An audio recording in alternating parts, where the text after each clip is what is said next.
Alex Gvozdyk and David Benavidez. Benavidez gets the unanimous decision. Benavidez won. He dominated the fight early. First 7-8 rounds, whatever it was.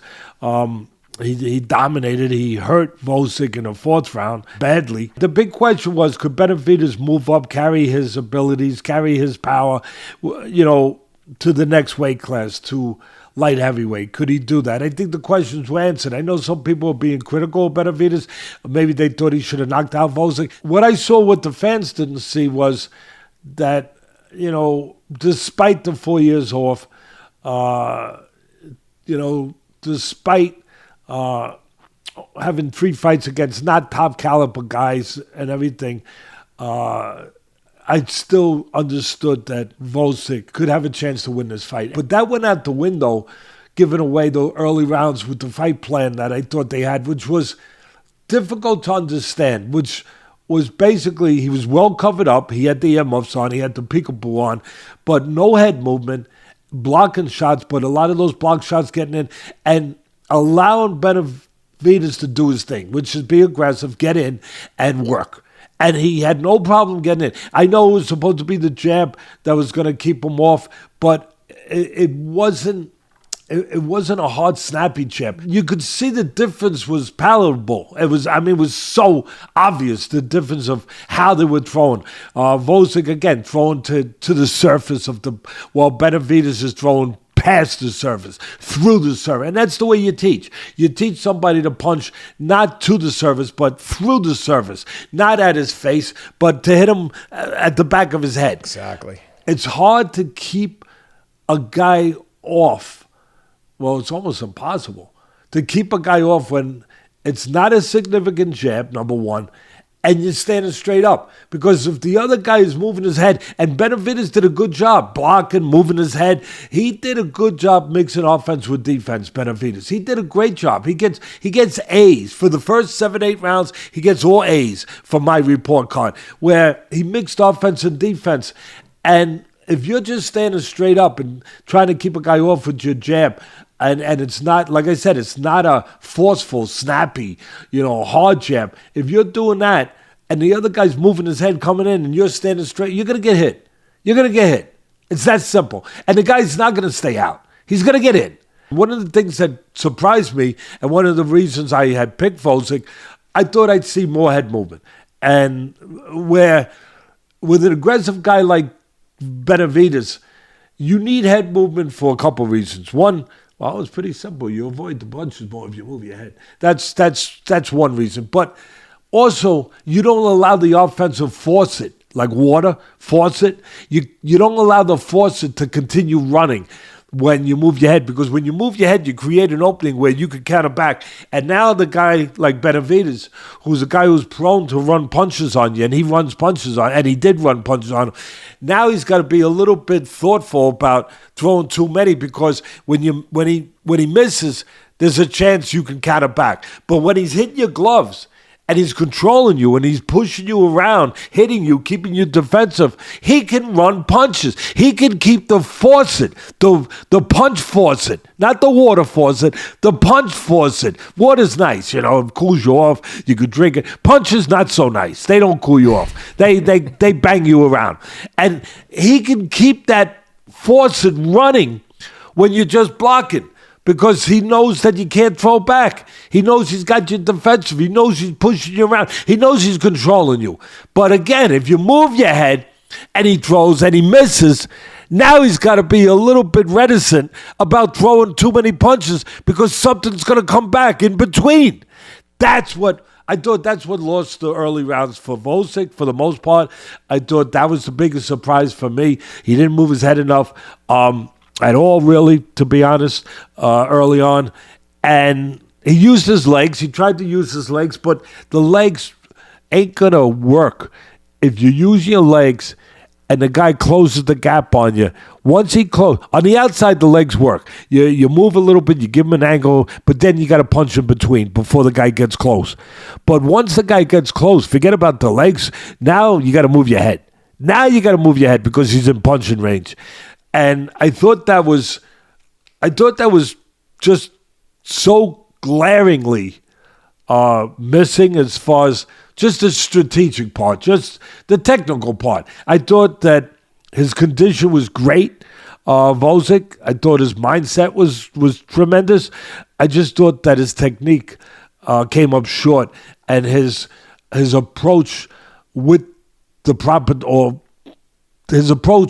proper fight plan, or not the proper fight plan, I should say, came up short. But at the end of the day, Benavidez got tired late. He started to gas a little, 8th, 9th round. Gvozdyk came on. Gvozdyk had some good rounds. Landed the uppercut. Landed a nice right hand late in one of the late rounds. That's another thing I thought was missing. If you're going to slow down a guy like Benavidez, you got to also time him, because you got to take advantage of his strength. Teddy, what do you mean take advantage of his strength? Well, his strength is he throws a lot. If he's throwing a lot, a weakness could be that there's also opportunities to time him while he's throwing. Where if you're taking chances throwing, there's chances to catch him. There's more of a chance to catch the guy if he's throwing. You watch fights, you fans out there, you see guys that just want to survive, they don't throw. Very hard to get rid of them. Very boring fight, but hard to get because they're not taking chances. When a guy's taking chances, yeah, he could do damage to you, but also you could do damage to him.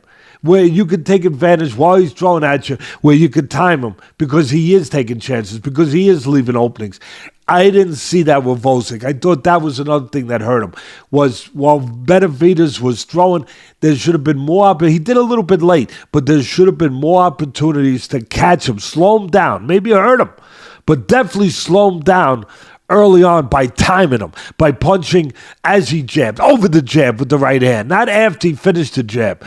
Like I said, the early rounds were obvious. I don't have to tell you, all Benavidez, to the point where, like I said, in the 4th round, Gvozdyk took a beating.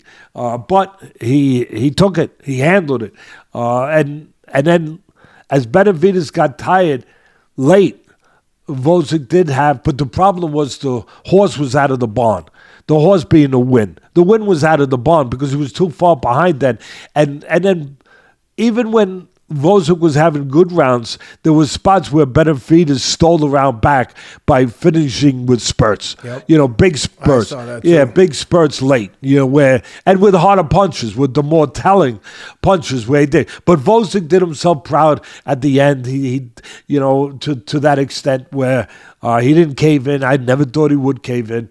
But he did himself proud where he came on late, had some good late rounds, a little too late.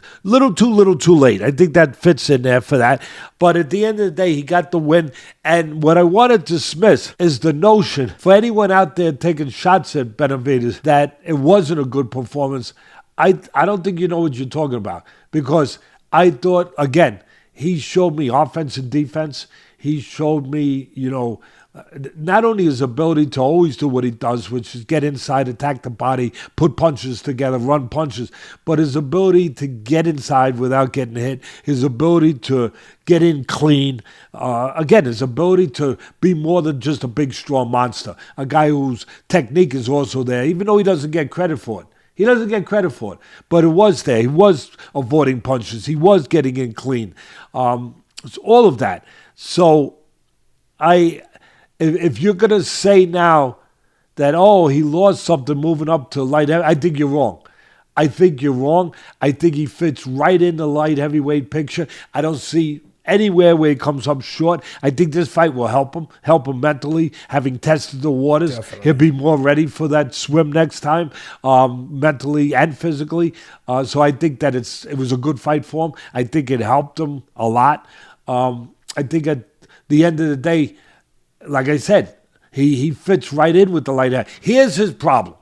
If you want to give Benavidez a problem, which I don't think he deserves, but if you want to give him a problem at all and say anything that you have questions going up to light heavyweight, I have none. He fits right in. But here would be the one. The same one that Bob Foster had, one of the great light heavyweights of all time. His problem wasn't that he couldn't move up physically. His problem was who was there. His problem was that there was two of the greatest heavyweights of all time who happened to be there, named Joe Frazier and Muhammad Ali. That was his problem. And that might be the problem for Benavidez. Not that he can't go up to light heavyweight. He's shown me. 50 years in the bed. I'm with you, Benavidez, and your father. You're ready. You could go up there. Now you're talking about going back down to super middleweight, so you have options maybe. You're hoping still to get the Canelo fight maybe, whatever, with the big boatload of money. But you have no problem for me, light heavyweight, proving what you proved the other night. Your problem is what you know already. It's who's there. It's not that you can't handle the light heavyweight division or the change of weight and all the things I just talked about. It's the fact that there's two of the great light heavyweights happen to be there, named Bivol and Beterbiev. That's the problem. They're not just ordinary light heavyweights. That's the thing. But other than that, he showed me nothing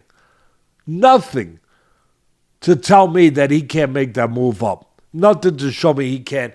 And at the end of the day, he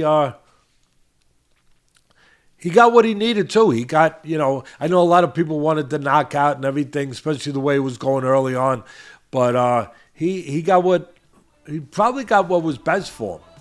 A realistic view of what he would need to do and continue doing and dealing with to continue fighting at light heavyweight.